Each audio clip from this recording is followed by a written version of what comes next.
Welcome, everybody. We're going to start in a couple of minutes. We have a lot of people signed up. I want to make sure that everyone gets in.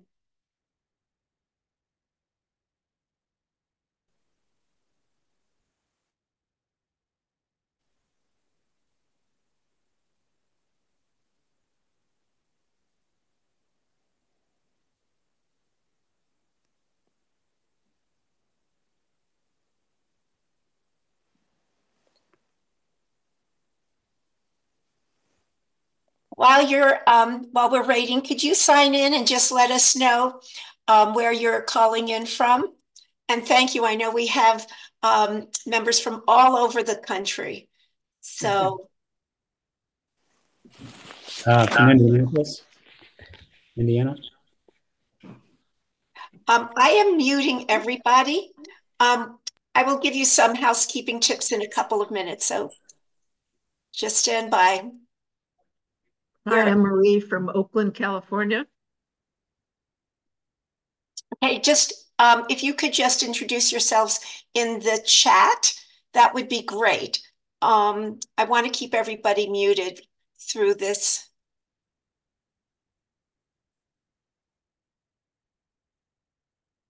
hour we have together. Where's the chat function? It should be at the bottom of your screen.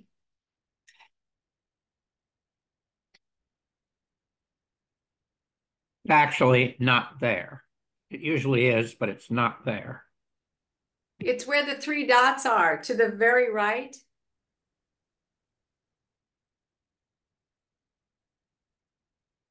Yeah, you have to click on the three there. It looks like everyone found it. Okay. We're at 216, 17. So we're just going to wait a couple of more minutes because we actually had over 600 people sign up. I know that some people from the East Coast decided that it was a little too late for them. So we are going to be recording this. And everyone will receive a link to the recording if you want to have it for yourselves or share it with your family and friends. So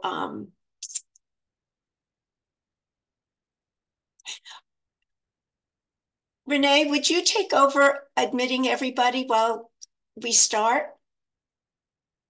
I'm doing Yes, I've been doing it and I'll keep doing it. Okay, great.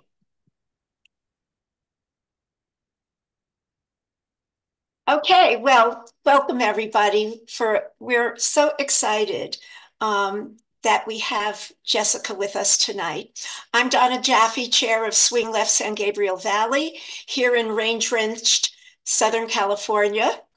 And as I said, I'm so happy that you're here as the one and only Jessica Craven talks to us tonight about smart giving. But first, I want to go over a few housekeeping items. One, we are recording this evening.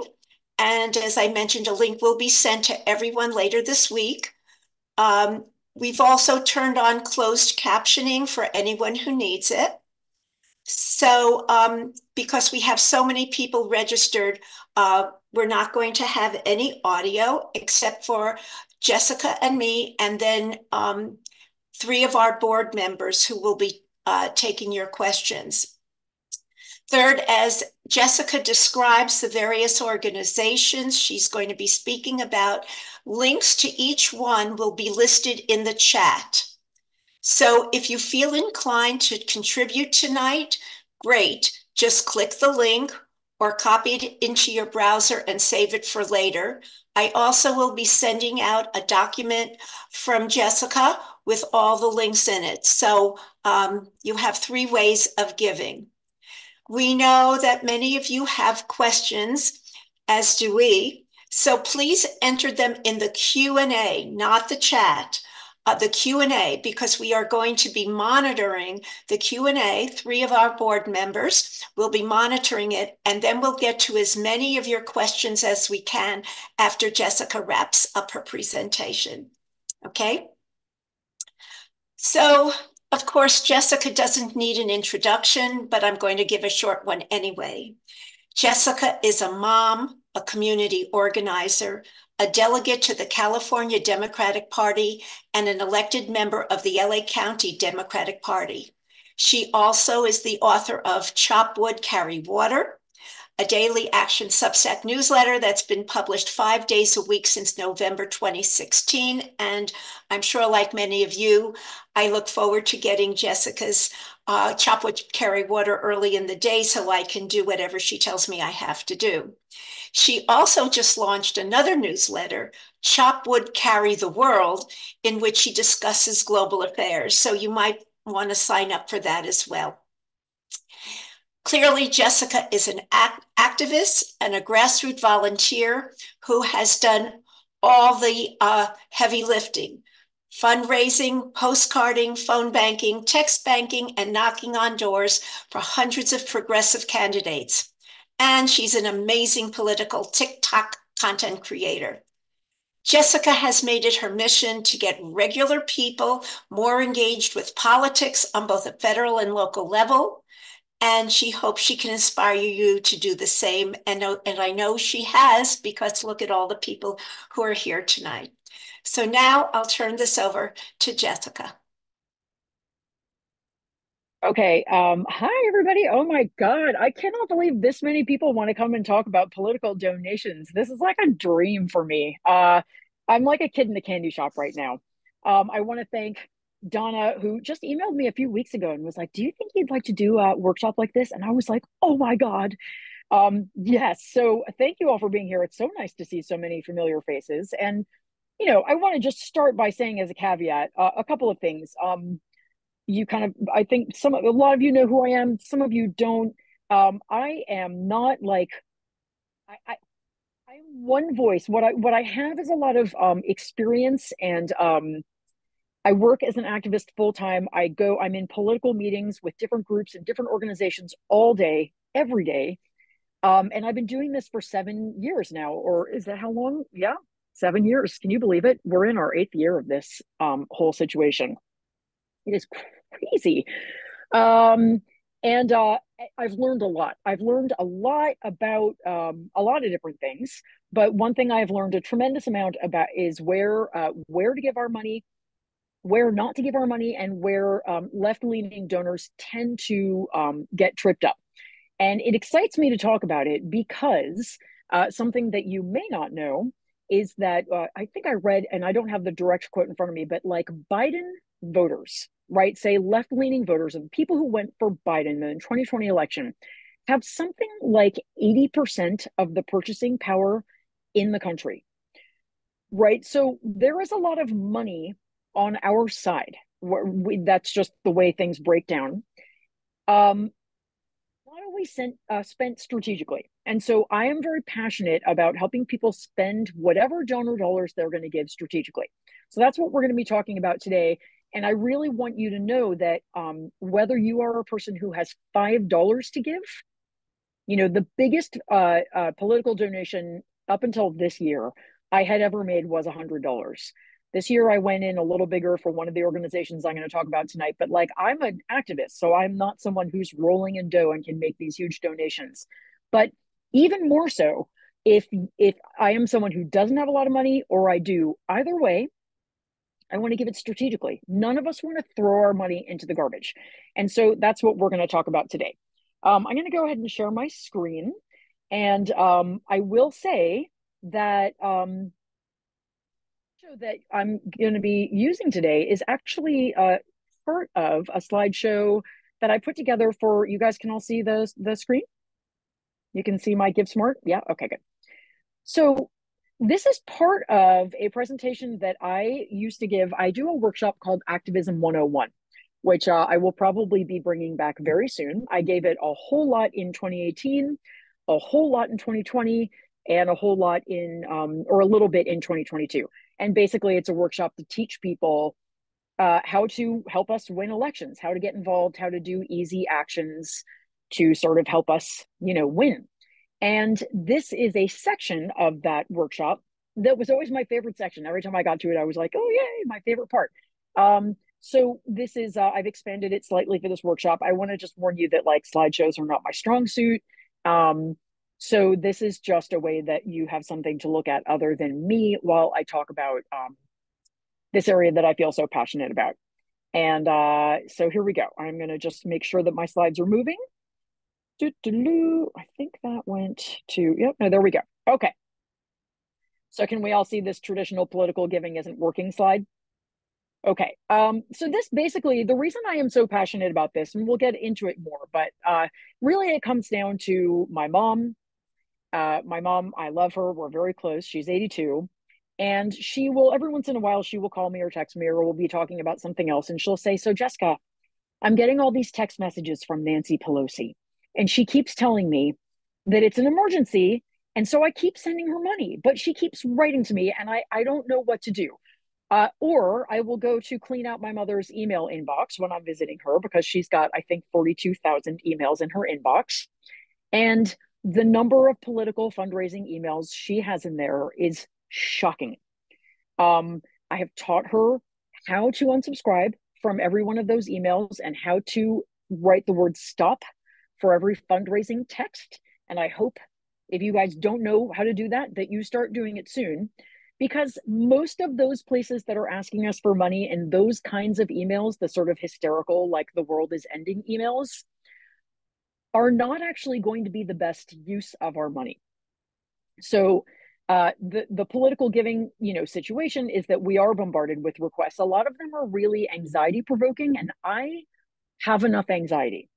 So if I get an email that is like, we're screwed, like, I will immediately unsubscribe from that list, just because I don't want my fear played upon. And most of those emails do play upon fear, and it's often very successful for them. That's fine. I don't blame them, but I don't want to see it in my inbox. I have enough trouble, worrying. So in a situation where there are billions of dollars, I think this election cycle, I think the number I saw was $10 billion is going to be spent on this election, which is crazy.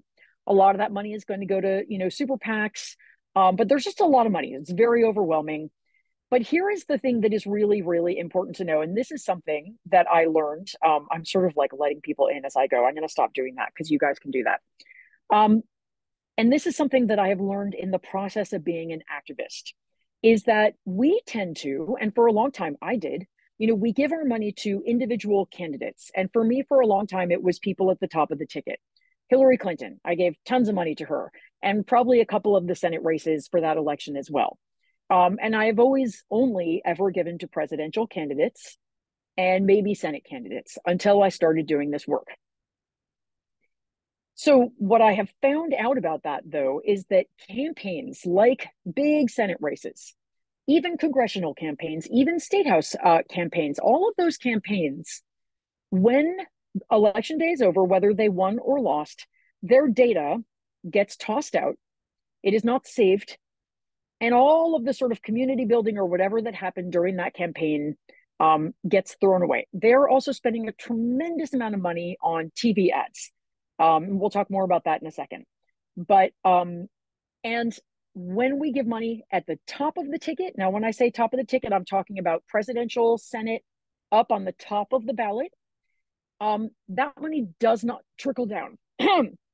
So that money will not translate into votes down ballot. And I'm talking about state house races, city council races, school board races. We're going to talk in a second about how the opposite is actually true, though. When we give down ballot, it does trickle up, but up doesn't really trickle down. And meanwhile, we have these incredibly, incredibly effective organizations that are better at turning out voters for all of the seats up and down the ballot. And up until 2016, 2017, they were wildly underfunded. It's starting to change, but what we can do is fund those instead. Now, this is sort of how I used to start my Give Smart section in my Activism 101 workshop, is just to give you a couple of reminders of races that we have shattered fundraising records on and still lost. Lindsey Graham and Jamie Harrison is a great one. Remember, we raised a colossal amount of money for this race. And in the end, really, pollsters knew the whole time it was not winnable, and we did not win. We didn't even come close. Mitch McConnell and Amy McGrath. That was the most expensive race in Kentucky history. Amy McGrath raised, about $120 million. She lost by something like 15 points. Right now, We are seeing it again, and no judgment if you are one of the people who are giving money to these races. Katie Porter and Adam Schiff are raising so much money for their Senate races, again, top of the ticket races in a non-competitive seat, meaning some Democrat is going to win this seat, right? Unless we basically lie down and do nothing. And they're raising so much money that down ballot seats in California are now struggling to fundraise. One person working for a Democrat in a swing seat, this is a congressional swing seat, said multiple donors have declined to host fundraisers for a congressional campaign because they had recently held events for Schiff's fundraising bid, right? So the theme being, oh, and this is Marcus Flowers, who ran against Marjorie Taylor Greene. This is the headline, Democratic donors are getting bamboozled. Marcus Flowers raised $15.6 million. Why? Because we all hate Marjorie Taylor Greene. So people, it's sorry, a bit of a crude phrase, but they hate gave, right? We all hate give. I've done it a million times. Amy McGrath raised $94 million because people hate gave to Mitch McConnell. And also we wanted to believe she could win.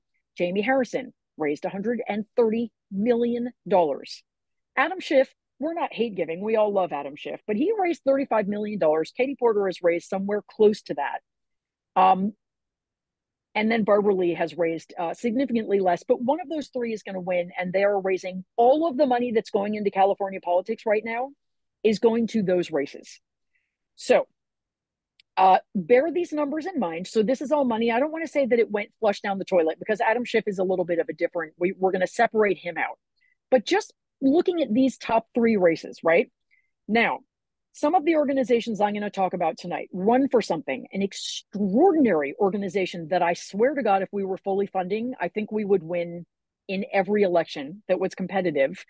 Their stretch goal for 2023 was $17.8 million, right? So we're toggling back for a second. Basically, Marcus Flowers' race could have funded all of Run for Something, and they've got like, I don't know, they run something like 85, and I think this year they're trying to run like 150 candidates cross country. The State Project, which is an organization that focuses exclusively on raising money for state legislative races. All of 2023, they raised and gave away.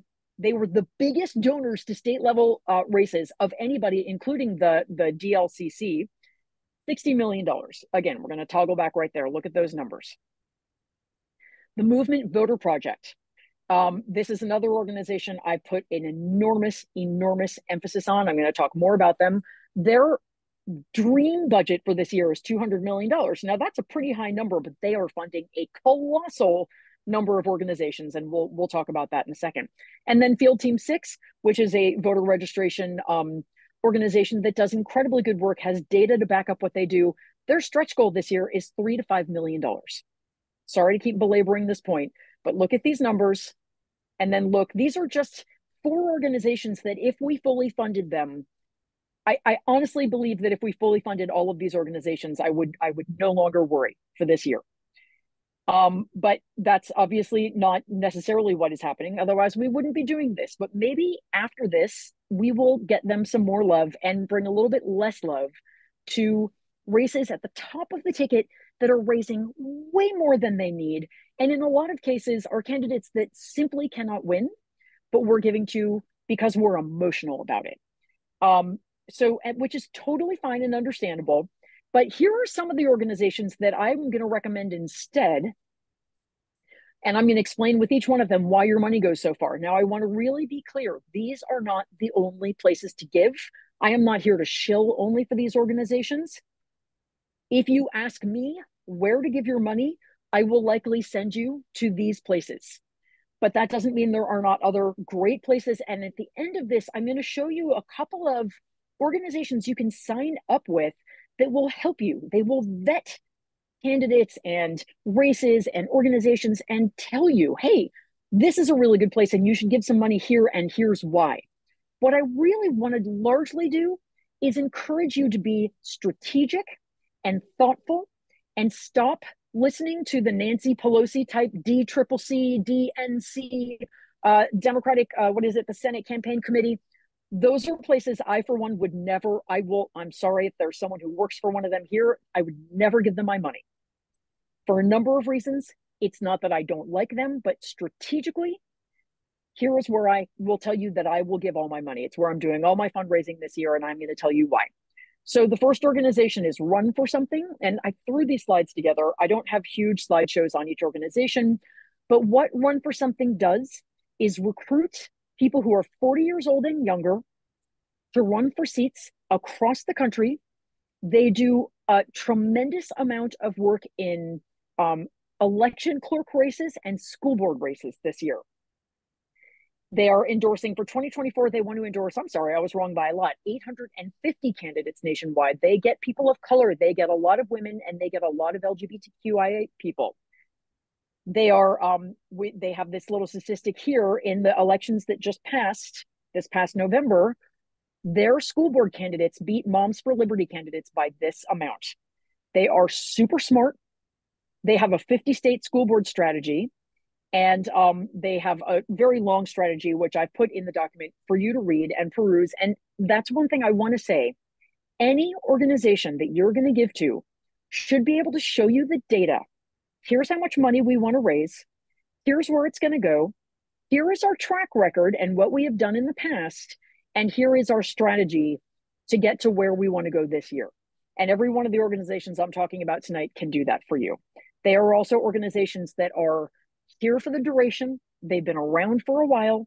They are building relationships. They won't drop in for a campaign and then drop back out. Those things are important because we are building a multi-year, multi-decade strategy to save this country from fascism. Okay, so back to Run for Something.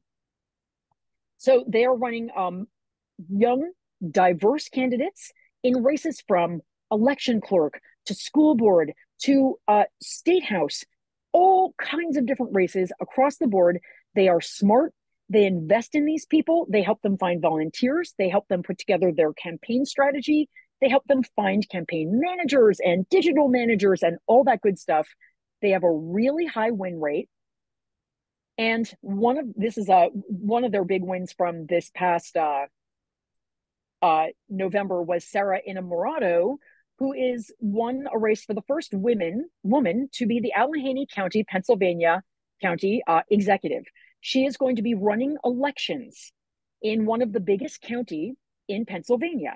So you see, they're very, very strategic. They are thinking in terms of getting people into these down ballot seats where they will be running elections, doing school boards, running city councils, county supervisors, and they are building a bench of people who will later go on to run up ballot. Who is that wonderful, sorry, I'm jumping over. Is it Jasmine Crockett? I believe this wonderful, I think she's Florida Congresswoman who goes viral all the time. Incredible, fiery speaker. She was a Run for Something candidate who started out down ballot and then worked her way up. Maxwell Frost, Run for Something candidate. They've got a million of them. Danica Rome. Some of our most amazing state house representatives started with Run for Something and are now doing incredible work, either in counties and cities, or they're working their way up and building our bench. So Sarah Innamorato is one of a million examples. And if you sign up with them, they send you this wonderful newsletter once a week where they tell you about stuff their elected candidates are doing. And it's very, very heartening. The next one is, and again, I'm touching over these briefly. There's a lot more information in the document that you're going to have. The next organization I recommend highly. In fact, I am doing a matching fund campaign for them right now because one of my subscribers offered to put up $20,000. Actually, he offered to put up 19, and I offered to put up 1,000, and that is like by a factor of 10 more than I've ever given to anything in my life. So I am putting enough money that is actually uncomfortable for me into this organization because I believe in them so much. They have a very thorough plan for 2024, but they have been around for a very long time. So not only are they ready to go now, but they have a long, long experience doing what they do. And I'm going to try to explain what they do in a second. What Movement Voter Fund basically does is raise money, and then they fund the most effective grassroots groups in key states. So they are funding the Stacey Abrams of today. right? And what I like to remind people about Stacey Abrams, and we all talk about how amazing she was when she was in Georgia and the incredible stuff she did there. This is one of the organizations she used to work with, by the way. But the thing to remember about Stacey Abrams is that she worked in Georgia for 10 years before she started winning races, or her candidates or her organization started winning races. And in the last few years, we have seen amazing, quote unquote, overnight success in Georgia. That was not overnight success. That took 13, 14, 15 years of organizations like New Georgia Project, and a bunch of other similar organizations registering voters, building relationships, working in communities to get to know the people there, connecting with people of color, connecting with people with disabilities, connecting with young people, and building trust. And that is the difference between what grassroots community organizations do and what a campaign that buzzes in and then buzzes out again do. The Movement Voter Fund is the most extraordinarily successful at vetting organizations that are doing the great work. And if you, any one of these groups, I will tell you, are doing extraordinary work in these states, turning out voters. And Movement Voter Project is funding them. And these are organizations that struggle to raise $1 million, maybe $2 million, maybe $3 million. If they had full funding, these are states where we would not have to worry. This is particularly important. Sorry, again, this is not a very elaborate slideshow, but it's really important, especially in an election where we are going to have third-party voters. We are going to have all kinds of chaos. We've got to convince people not just to vote, but to vote for the one candidate who can actually beat Trump. It is going to require a great deal of communication in communities, and that communication cannot come from people like some person who comes in at the last minute and says like, hey man, you got to vote for Joe Biden, be smart. No, we need people who are in those communities who can say, hey man, you know me, I understand, I get it, you and I have had coffee together, we've done this together, and I am asking you to vote for Biden because, here's why, strategically, blah, blah, blah. A lot of these organizations are, have people who speak other languages who can go out and communicate with those communities. We've got Spanish language organizations. We have AAPI focusing organizations.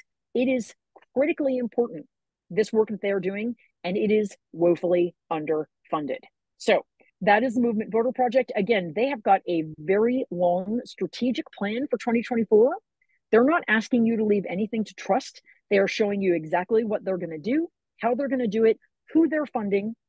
And if you ever go to one of their briefings, which I highly recommend you do, in fact, all of these organizations do amazing briefings, you will come away blown away and a total convert. Now, the next organization that I highly, highly, highly recommend, and I'm sorry if I'm talking fast, that is my nature, and I want to leave plenty of time for questions, is the States Project. A lot of you have heard of the States Project. The States Project is the one organization that ever since 2016 has been saying, hey, while you guys are focused on what's happening at the top of the ticket, like electing presidents and US senators, we are relentlessly focused on state houses, which is where everything we care about is happening.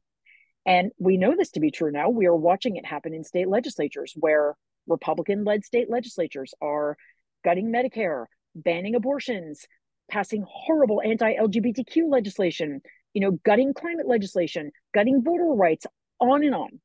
And in great Democratic states where we've got trifectas, we are seeing the exact opposite happen. The States Project is focusing solely on funding these state legislative races, and they do it extremely strategically and extremely effectively. I have been working with them since 2017. I don't work for them, but I have been promoting them and watching their work since then. They are in it for the long haul. In 2020, we were hoping we would have a bunch of big wins, and we didn't have so many, and I was really disappointed. But then in 2022, all of their work paid off. We had all of those massive victories in the state houses, and that was all. I don't want to say all because of them, but they were responsible for a lot of it. And as we know, going into the 2024 presidential election, once again, state legislatures are going to matter so much, both in terms of what if Trump tries to steal the election? What if No Labels runs a candidate who makes it so that we don't get enough 270 electoral votes for either presidential candidate and it gets thrown to state legislatures, there are all kinds of crazy things that could happen. We must secure as many state legislative seats as we can. And the States Project is the organization that is most doing that. So I'm going to show you this little quick movie. Someone just shout out to me if the sound doesn't come on, but I think it will. It's 2024, which means until November, all eyes will be here. And any mention of Michigan, Minnesota, Pennsylvania, Arizona will be about. You'll hear a lot of noise. But while everyone else is staring at the White House, you can make a big difference in state legislatures, where right-wing extremists have been cementing their power for decades. Our work together is more important than ever to build governing power in the states for state lawmakers committed to improving lives, which looks like this. In Michigan, where we helped build a new trifecta, flipping the House came down to 330 votes. Then we equipped lawmakers with the tools and training they needed to enact abortion protections, gun safety, and 100% clean energy by 2040. In Minnesota, we helped build a 34-33 Senate majority. And our policy toolkit helped that majority cut prescription drug costs, establish paid family and medical leave for almost 1 million workers, and provide $100 million in tax cuts to Minnesota students, families, and businesses. In Pennsylvania, where 63 votes in one district flipped the state house, we provided this one-seat majority with a toolkit that helped them deliver free school meals for more than 1.7 million kids and create good jobs through an expanded apprenticeship program. In Arizona, we fought back against election deniers and invested in data-driven campaign tactics to stay within just one seat of ending right-wing control of both chambers. We proved that building power in state legislatures impacts every issue you care about. And now our work together is more important than ever, especially in a presidential election year. So as we look forward to November, we're asking you to harness your own power. Work with us in the states. Now, what the States Project does that's really cool, I'm sorry you can't see my face, but you can just hear my voice. Pretend you're listening to a podcast. What they do that's really cool is they encourage people to form what are called giving circles. Anybody can form a giving circle. You can do it with your book club. You can do it with your local democracy club. You can do it just by yourself. I'm doing it this year with my newsletter. And we are going to try to raise $100,000, which is bonkers. In the past, I have raised maybe 10,000 here, 50,000 here, for the States Project, and it's really extraordinary. It makes you feel totally connected. I helped raise money for Pennsylvania, so when they flipped their state house, that was like an extraordinary moment for me. And all of this money, again, and I'm going to talk about this more in a second, but all this down ballot money that we're putting into states not only helps flip these state legislatures, which is a good in and of itself, but it helps us at the top of the ticket. So we're not making a choice either or. We are choosing both. And that's what's so cool about organizations like the States Project. So we're talking a lot about state level races. The States Project funds them. Sister District is another terrific organization that actually is funding a lot of the same organizations, grassroots organizations that the Movement Voter Project is funding. Run for Something does this work. And finally, there is another, I didn't have time to really add them to the slideshow, but there's another project called the Every State Blue Project, which has got Blue Ohio, Blue Texas, Blue Missouri, and I think they're about to add Blue Indiana. And that also is working solely on funding state level races. I cannot tell you how much I believe in funding those races. And then the last organization I'm going to touch on briefly, because I have to be fast, is Field Team 6. I just attended a briefing with them a week ago where they showed me their data. I love Field Team 6. I have encouraged people to volunteer with them. They do nothing but register Democrats. That is their focus. They don't register everybody. They register Democratic voters. There's, a little bit of strategy in how they do that. Obviously, every once in a while, if they're, people are registering through a link, a Republican is going to slip through, but they have a lot of data on how many actual Democrats and declined states they register. And I was incredibly impressed. Again, ask for data, ask to see the slides, ask to see the numbers, ask if they did a randomized controlled trial, like ask those kinds of questions before you give. Field Team 6 has done that. They have basically figured out that they're spending about $2.24 for a new blue or purple vote. That was in 2022. So it could probably be a little bit more. Let's say it's $3 a vote now, but their entire fundraising reach goal is between $3 and $5 million. And if they did that, so this is how many people they contacted in the 2021-2022 cycle. They left this many people. These are unregistered voters who would likely vote Democrat if they were registered. They were untouched because Field Team 6 did not have enough money. So you see, again, we can throw money at the person running against Marjorie Taylor Greene, or we can fund Field Team 6. I feel passionately that we should do the latter. So links to all of these are going to be in the document. And one thing I want to say before I go on with all of this, and I thought I had a slide for this, but I don't.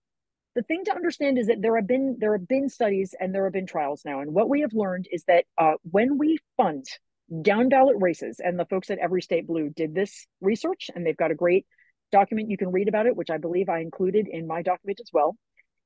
Down ballot races will boost top of ticket turnout by anywhere between 1.5 and 2.5 points. That is an enormous amount.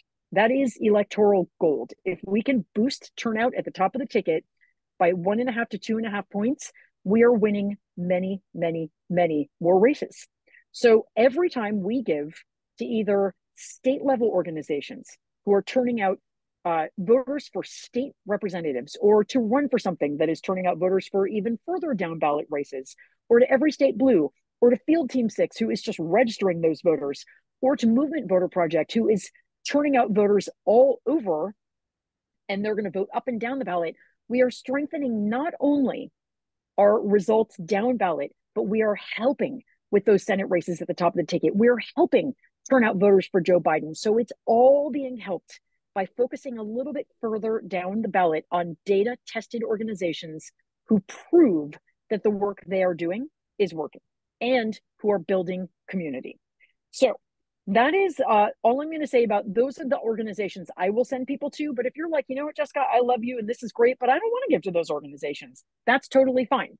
What I'm going to suggest you do next then is just get guidance from places that are vetting your donees. Your donees, is that what you would say? The groups that you're thinking of donating to, or the candidates. Let someone help you by vetting them first. So one organization I like a lot is Focus for Democracy. They do like crazy rigorous research and then recommend programs that they feel have the highest impact for each dollar spent. They do a briefing like every month. There's actually one coming up, and there is a link to the invitation in my document. But they're wonderful. They will help you. They will say, here, this organization and that one. Fund those three, and we will get the most bang for our buck. We sometimes overlap in our recommendations, and sometimes they recommend other groups, which I fully agree with. There are also wonderful organizations. Most of these are volunteer run. Airlift is partially volunteer, and I think they've got one paid staffer. No, sorry, Flip the Vote does. But these are all organizations where, again, there are groups of people who are vetting races and saying, hey, these 6 congressional races are the best place to give your money. These are the seats we could most easily flip. These, this candidate here is someone who really strategically would be smart to give to. They are full-time doing that work and then coming to you and saying, hey, donate here and we're going to show you exactly why. So sign up for one of their mailing lists and you'll get invited to their events. Again, they're not going to tell you to give to the DNC. They are not going to tell you to give to the DCCC. They are going to be much more strategic, smarter, more focused, and they'll tell you why. And that is what we're looking for. And then finally, before I start taking questions, I want to really recommend, this is a publication or an online publication called Blue Tent. All they do is vet left, organizations and candidates and tell you, again, where to give and why to give. And again, they often recommend a Movement Voter Project. I believe they recommend the States Project. They probably have recommended everything that I just recommended. But again, they'll tell you why. They will give you a whole blog post explaining their reasoning. And sometimes they will put together funds like, here's our California congressional most swingable seats fund, or here's a great New York grassroots organization that you should give money to so we can get those congressional seats back. They're very, very smart, and I really, really like them a lot. So I do recommend subscribing to Blue Tent. And in general, I think that's the end of my slideshow. Okay, I'm going to stop my sharing. In general, what I want to encourage you to do is be strategic. Do a little research. Don't just go for the most hysterical email or text message that you get on your phone, but really look to support grassroots organizations that are vetted and effective at building community and turning out voters, especially young voters and voters of color. Organizations working on a state level to flip state houses. Organizations working even below a state level, like Run for Something, who are also recruiting young people to vote. Because you guys, young people turn out young people. Young people are exciting, and other young people get excited about voting for them. And all of those are helping at the top of the ticket. And then, of course, who asked for tips? Okay, I'll get to that in a second. And then, of course, Field Team 6, who I love for effective voter registration focused on Democrats. Now, again, and if you don't want to give to any of those organizations, at least please be thoughtful and let one of the wonderful organizations or publications that now exist to guide you in your giving, guide you. Because when we just give blindly to the loudest voice, we are often giving to PACs about 90% of whose money is going to the PAC, not to the candidates. So we want to be really careful. And if we do this, we can win. And the last thing I'll say is I was texting with Melissa Walker, who founded the States Project. I was asking her a question for this presentation. And I asked her what their goal was going to be for this year. I only found out what they gave last year. But she said, last year we gave $60 million, which is still less than Beto O'Rourke raised for a race we all knew he would lose. So again, it's not to be cynical. It's just to say that we can take our money and throw it at a race that we've got a 5% chance of winning, or we can take that same money and put it places where we know. I think Melissa told me once with $2 million, we can flip a state house. Now, I'm sure it's gotten more expensive, but it's not that much money. We can take that money, we can spend it strategically, and we can further our aims much more. So, and yeah, Swing Left does have Blueprint. I didn't know that was still around, but that's another place. Anywhere where they're being strategic, I think Vote Save America also has a fund where they're doing the work to vet the candidates and the funds. I'm going to tell you that that is a good place to go. Just let the experts lead you, and down ballot is really good. Okay, so let me take some questions. I'm sure there are lots, and if you disagree with everything I said, feel free to disregard it. But this is what I have learned after 7 years of being in this work. Okay, but before we begin, Jessica, I want you to know that 329 people have been on this call. So amazing. Thank you. Obviously, there's a great appetite for the kind of information you're sharing with us tonight. And the presentation was fantastic. We have 3 of our board members who've been monitoring chat, and they're going to take turns and ask as many questions as they can. So I'm going to turn this over to Renee, then Valerie, and then Anne, and they'll rotate, and we'll cover as many questions as we can in the next 12, oh gosh, well, in the next 17 minutes. Okay, Renee, you want to start? Sure. One of the questions someone had is it best to concentrate your donations or scatter them? Because even small donations help campaigns. Like, for example, and what about timing? Early is important, but I assume the last 3 weeks are important as well. I realize that's like 2 questions kind of combined. No, that's okay. And I saw a question about Emily's list in the chat too, and that all kind of combines together. The Emily's list, as I'm sure you know, stands for early money is like yeast. I cannot emphasize enough how badly these campaigns need the money now. Not later. Later, they will get the last minute donations from other people. If you care about winning these elections, they need it now. 2023 was a rough fundraising year. I just got an email from Run for Something yesterday where they said they had to lay off 13 of their staff members because 2023 was so rough. Now, they should not be laying off anybody. They are too valuable. So give now. And as far as whether you scatter it around or whether you give a little bit to a lot of organizations, it's kind of up to you. Recurring donations are great. Like I'm making a $10 a month recurring donation to the Biden campaign. Again, I'm not a big donor, but they count on their recurring donations a little bit more. So even if you can do a small recurring donation to a lot of places, that is awesome. But as to how you divide your donations, like mine go to the 3 organizations or the 4 that I just talked about, you might choose one. Some people are just like, I just do Movement Voter Project, and that's like a mutual fund for my donations, and I know it's going to go where I want it to go. Same with States Project, same with Run for Something, same with Field Team 6, and I could go on. Yes, Jasmine Crockett, that's one I was thinking of from Texas. She is Run for Something alum. But yeah, so that's an answer to your question. And as for Emily's list, I personally think they have enough of me, but that's just me. I wouldn't give to them. But they're great, don't get me wrong, but I would give to these places instead. Someone says he just came from a meeting of Giving Circle and they focus on state houses. What do you think? Should the focus be on state houses versus some of the other types of races? I thought I kind of covered that. The focus should be on state houses and other down ballot races. So States Project and Sister District do all state houses, which is terribly, terribly important right now. We're having these really anti-democratic attacks on states. Run for Something does state houses and down ballot races. So they're great, but they're also getting young people into the mix, which is really, really important. And then Movement Voter Project is not funding candidates at all. They are funding grassroots organizations that are registering voters and turning voters out. So we kind of need all of it. And then Field Team 6 is just registering Democrats who are not registered and might not be if they don't reach them. So I don't know if that answers your question.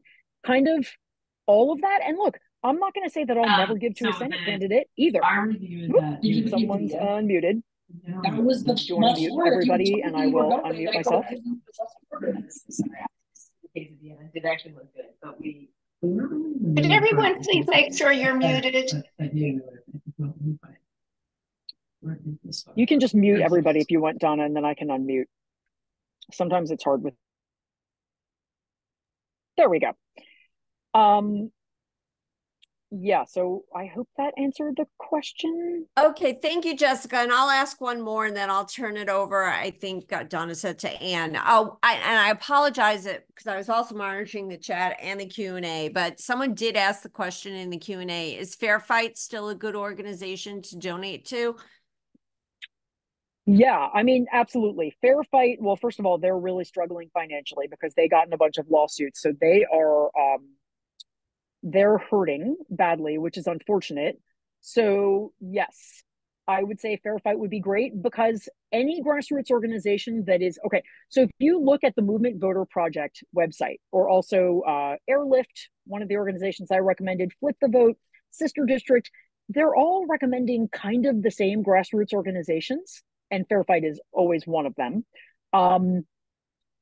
Some of them just give to fewer than others. Movement Voter Project covers the most of them.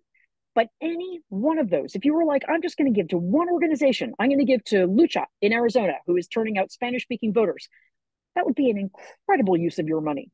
So sure, pick one grassroots organization, pick 2, or give to Movement Voter Project, and they'll give wherever they know the need to be greatest, because that's the other thing they're doing. They're watching all of it going, okay, this organization seems pretty well funded, but this one in this district that we must win is below funded. We're going to fund them. So you see, you can do it a couple of different ways. Thank you, Jessica, very much. I'm going to turn it over to Anne and she can pick some from the Q&A. Thank you. Hi, I'm having technical difficulties with the Q&A, but somebody in the chat did ask what you thought about an organization called Guides.vote. Have you heard of that? I have heard of them. Yeah, they're good. I like Guides.vote. I like Blue Voter Guide a lot too. They're both great. I'm not sure if Guides.vote is in every state. I think Blue Voter Guide is working to get into every state. Yeah, there's the link. And they will just show you every candidate and what their endorsements are, which I really like, and then kind of like make a little ballot for you with all the races on it. I'm not sure Guides.vote does that, but I like them both a lot. Blue voter guide is in every 50 states. And again, I don't know about Guides.vote, but just know that one big obstacle for low propensity voters, when we talk about low propensity voters, those are people who like, oh, I only vote in presidential elections, is they don't know they're afraid. They don't know how to look at their ballot and figure out who to vote for. So anything that can help with that, Guides.vote, Blue Voter Guide, is really, really helpful and can actually help us win races. So I think they are great. Okay. I have my own question is, these organizations you're recommending, they give to down ballot, either registering voters or down ballot races. So your dollar counts more there than it would at the top of the ticket. Right. Yeah, and the reason is because they've done a lot of studies now, and what they have found is that if you spend all your money on the presidential election, what a lot of people will do is they'll go out and they'll vote for the presidential, but then they'll leave everything below blank, right? And that is how we have lost school board races to Moms for Liberty people. It's how we have lost state houses. Like in 2010, we had this catastrophic state house election, which they called like the red wave or the red wedding or something, where Republicans took shocking numbers of state houses from us. And it was because Democratic voters and donors have for years focused only at the top of the ticket. Meanwhile, Republicans, who are like Machiavellian and strategic beyond belief, have understood for a really long time. You invest down ballot. That's where Steve Bannon is doing all his work right now. School boards, town councils, city councils, because he understands that is where a lot of the decisions are being made. That is where elections are being planned. All kinds of things are happening. And then also that is where you're building your bench for people who are going to later run for higher office. So when we invest down ballot, studies have shown that it increases turnout at the top of the ticket. So we're going to get an increase for President Biden. In Ohio, we're going to get an increase for Sherrod Brown if we invest in those state house races. But the opposite will not be true. If we invest in Sherrod Brown, we are not going to get that bump in the state houses. And then we're going to keep seeing attacks on democracy like we're seeing in Ohio right now. And you guys realize that in most of these Republican states, half of the seats at least go completely uncontested. No Democratic candidate at all. Now, the districts are really gerrymandered, but you still would like to have a Democrat out there using their voice to represent Democratic values and talking about what the other person is doing. We can't do that because there's no funding for it. Because everybody's giving money to Sherrod Brown, for example, who I love. I'm going to work really hard to help get him elected. He has got a lot of money, right? So if you want to give to him, that's great, but please hold the bulk of your donations for organizations that are doing the work down below with the voters and with the down ballot races. That is just my experience that I am sharing with you. Great. I passed the baton to Valerie. Does she have some questions? Hi there. So we have a question here. It says, what is the best way to tell if a PAC is legit? Open Secrets is hard to decipher. I always check to see if the PAC is listed and has a website with information about their work. Often they only have a donate page. By the way, having an Act Blue button doesn't mean they're legit, this person said. How can we get the word out to the larger community to stop responding to quote unquote text from Nancy Pelosi? And thank you. Yeah, I mean, believe me. Oh, sorry. What was that last part? I was just thanking the person that asked that, Cecily Y. Thank you for your question.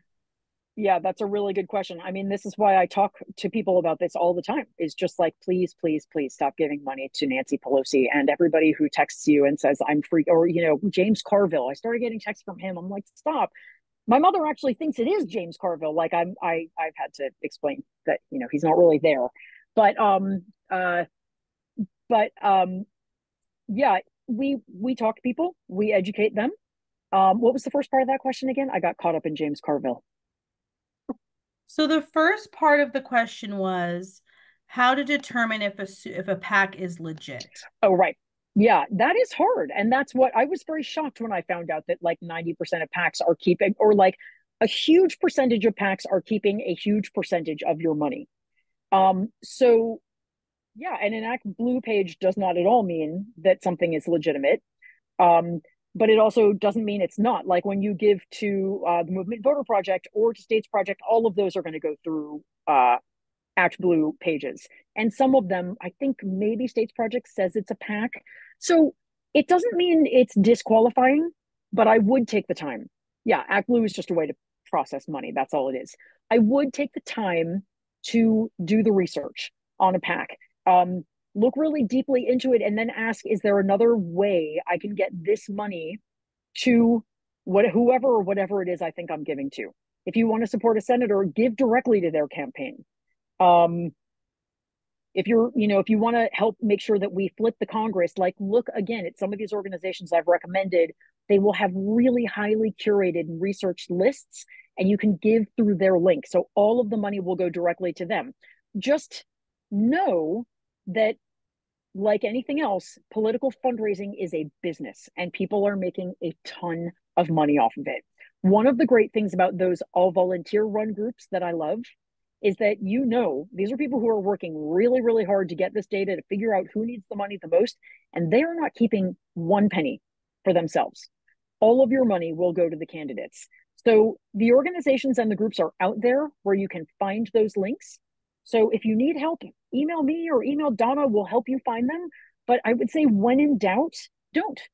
Like when in doubt, just don't give that way. Give to one of these other great groups or give directly to the candidate instead. Can I say something? Yeah. So, I'm a representative of Swing Left. So Swing Left is very much into the candidates. So when you donate money to Swing Left, it goes to the actual candidate. Swing Left doesn't get any money. So I would also encourage giving to Swing Left because it's a very honest organization. Totally, it is, and I'm sorry I didn't mention it. I just I sort of had my groups that I use. But are you guys still doing Blueprint? Yes, we are, and we also have different candidates that we identified, especially in the House, and Okay, we're great. doing donations for them, and all the Yep. money goes to the candidate once the primary is over. That's great. Yeah, you can generally just ask a couple of questions for whatever organization. Just ask, is all the money going to the candidate or are you getting part of the money? Look at the fine print. Sometimes it'll say 50% of your donation is going to the candidate and 50% is going to like the sweet blue PAC.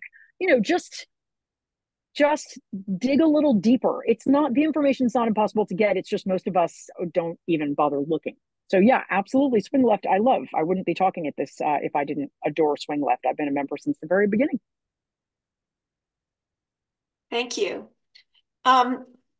Let's see, we have just a couple of minutes. Renee, you want to ask one last question? Sure. Let's see.